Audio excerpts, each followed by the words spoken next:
आणि म्हणून सगळ्यांनी या ठिकाणी ठरवलं की आणि जनता देशातली मोदीजींच्या पाठीशी उभी राहिली आणि त्यांचं जे काय स्वप्न होतं ते स्वप्न भंग झालं आणि मोदीजी पुन्हा प्रधानमंत्री तिसऱ्यांदा झाले याचा आनंद आम्हाला जास्त। सीएम साहेब बनवतोय, मात्र विरोधी पक्ष टीका करते की हे सरकार अल्पकाळ असेल, मध्यावधी निवडणुका लवकरच नितीश कुमार असेल किंवा चंद्रबाबू नायडू असेल हे वेगळी भूमिका घेऊ शकतात, त्यामुळे अल्पकाळाचं सरकार हे मुंगेरी लाल के हसीन सपने आहेत।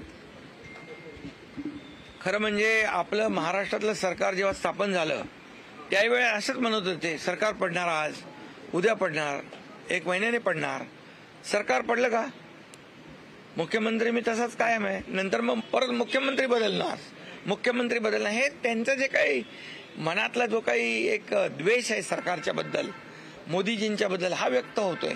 पण जेव्हा जेव्हा मोदीजींच्या विरोधामध्ये लोकांनी टीका केली विपक्षांनी त्यावेळेस जनतेने साथ दिलेली आहे।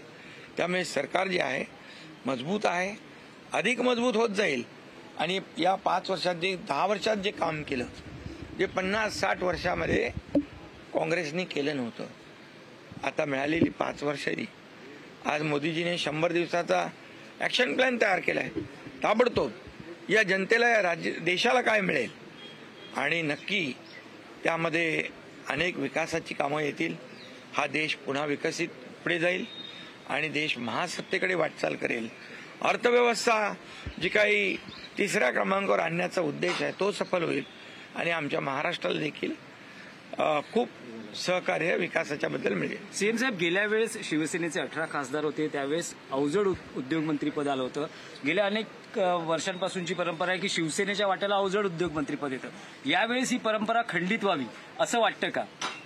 आता बघा, जो निर्णय NDA घेईल, मगाशीच मी सांगितलं आम्ही कुठलंही बार्गेनिंग करत नाही आणि आम्ही बार्गेनिंग करण्यासाठी युती केलेली नाही, ही विचारांची युती आहे। लोकशाही मराठी ऐका, पहा, जागरूक रहा।